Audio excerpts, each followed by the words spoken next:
Age of Computing by Dr. Peter Lucas will be starting in a few minutes.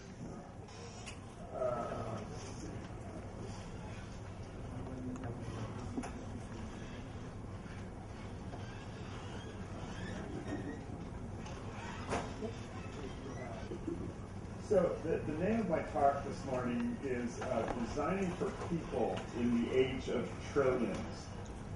And instead of my explaining what I mean by the age of trillions, I'd like to start with a very short video that we put together.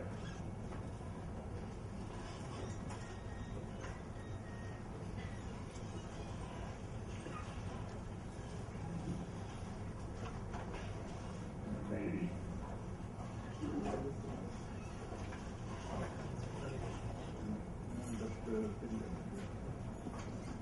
All the way to today. That's this mountain that we're on right now, and it's big. It started with this idea that you could look into a computer screen and see its place. You had a desktop and some folders and a trash can. The information was actually in the computer. Today, at the top of this mountain, we have just passed 1 billion internet users. But there's a much bigger mountain ahead. The future isn't going to be billions, but trillions of computers embedded in just about everything. So how big is a trillion? Well, let's count back in seconds. Go back a million seconds. That's like maybe a week and a half ago. Go back a billion seconds. Well, that brings us back to the mid-1970s. All right, now go back a trillion seconds. How far back do you think that is? Well, you know, it turns out that it's over 30,000 years ago. So trillions of computers. This is not computing as a place or computing as a big calculator. It's going to be computing as an ecology. It's all around us, not information in the computers, but people in the information. So a trillion computers, that's an unbelievable number, and yet that is the number of computers that we're going to have in the world very, very soon.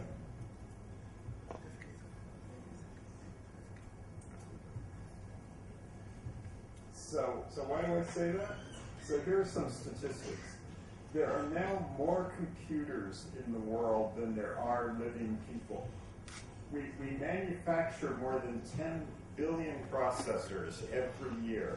That's more than one processor for every man, woman, and child on the planet produced every year, and the number is growing very rapidly. So if you just do simple math, you discover that very soon we're going to have 1 trillion computers. We have literally permeated the world with computation. But that's not the important part of the story.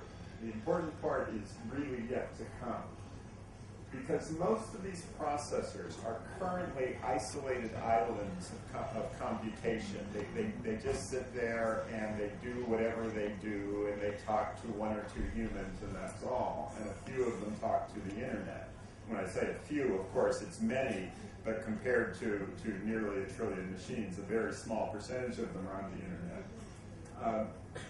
But what that means is we've created a sort of a super saturation of computing devices. You know what I mean by that term. If you start putting sugar in water and you keep carefully mixing in more and more sugar, you can get to the point where you can actually, for a little while, add more sugar than the water can hold. But it's not a stable situation. If you drop some kind of seed in a supersaturated solution, it will suddenly crystallize and turn into something new and different.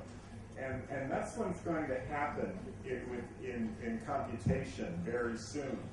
We're about to drop the seed into this supersaturation of computers.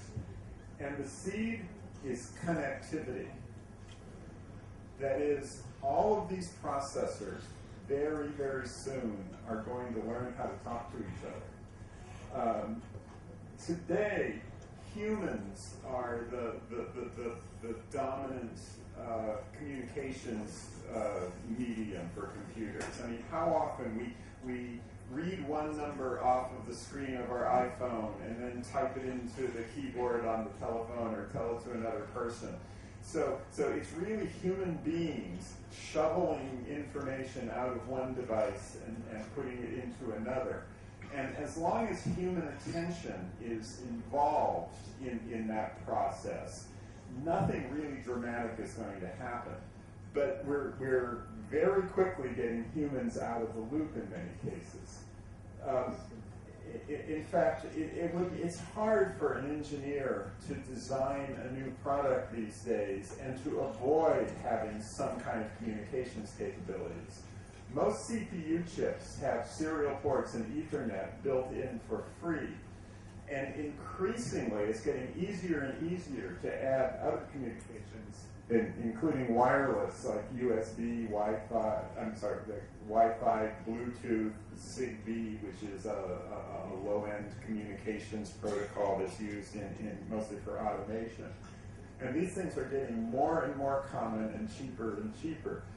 Very soon, they're going to be in everything. There's a very significant announcement was made by the Intel Corporation, the company that makes most of the high-end computers in the planet. They have an initiative which they call Radio Free Intel, and it has two parts to it. One of them is called Project Rose Point, which is a complete on-a-chip Wi-Fi capability. And the second part is a project to do 100% digital Wi-Fi.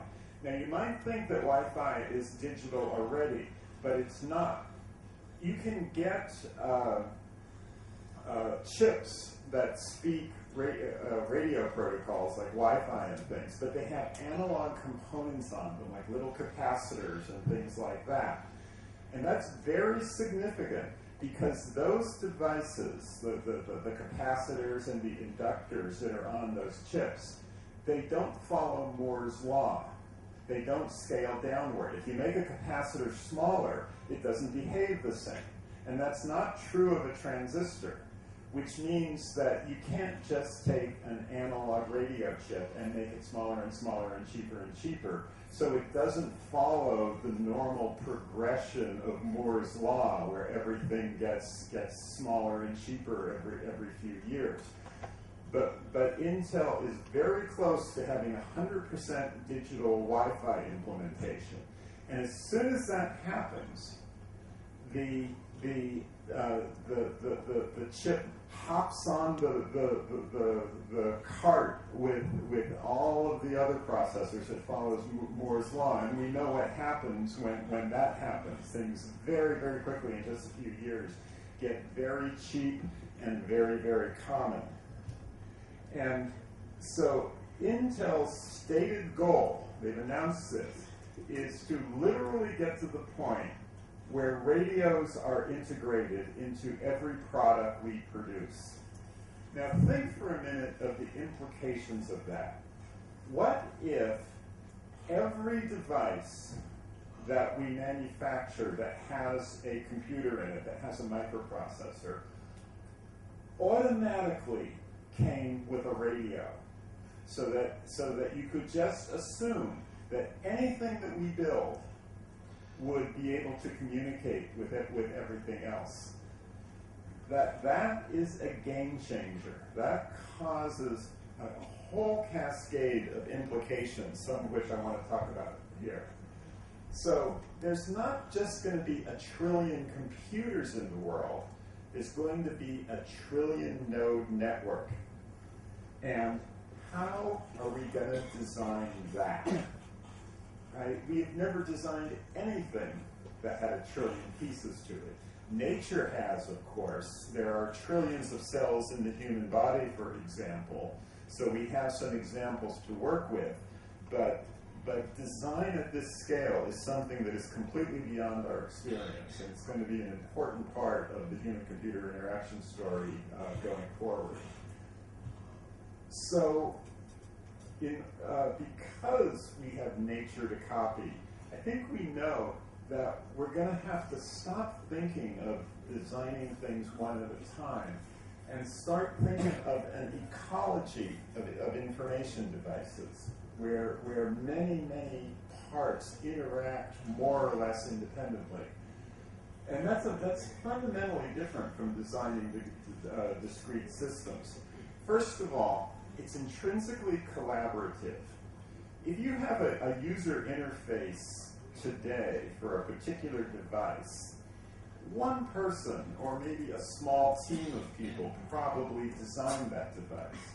But if you have a whole environment where a human being is interacting with thousands or tens of thousands of devices every day, you can't even think about such a thing being designed by one person or even one group.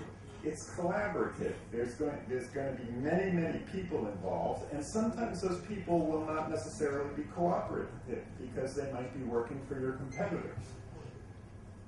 And usability will be an emergent property of a vast number of individual decisions that are going to be made by many different people with many different agendas and motivations.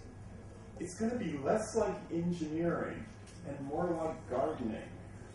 When you plant a garden, you throw seeds out, and you kind of have a plan, but you don't expect every sprout to grow. It's a different kind of design than the way engineers are currently taught to design computers. So, more specifically, how do you design a system with 1 trillion components? And the answer that I will propose to you is you don't design it at all. You have to architect it. And I'm going to talk a little more about what I mean by that. But at a high level, you don't design a city, right? You maybe do in broad strokes and decide, well, that's going to be the central business district, and over here is going to be housing, and this is a transportation corridor. But you can't design every detail because a city is vastly more complicated than anything that we can design in detail. And that's where architecture comes in. And the key to architecture and distributed design is what are known as communities of practice, where you have a whole community of designers who share. They don't necessarily share a common motive. As I've said already, they might well be competitors, but they were trained in the same disciplines, and they employ common techniques, and to a certain extent have a common vision about what they as a profession are trying to accomplish. So the notion of communities of practice, I think, is going to be increasingly important as this story unfolds. And communities of practice are themselves organized around architectures. And the parenthetic there, it isn't just for architects anymore. Sometimes when I give this talk, our colleagues of ours who are building architects object to our stealing the term from them. They say architecture is about the design of buildings, and you're misusing the term. But I don't really agree with that. We have computer architectures, communications protocols are a kind of architecture.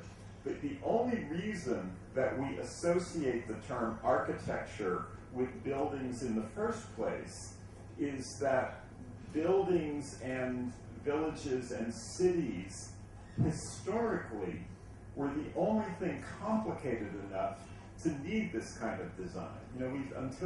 Until the computer came around, there were very few things that we designed that were complicated enough to have these issues. But the design of a city has always been complicated, and so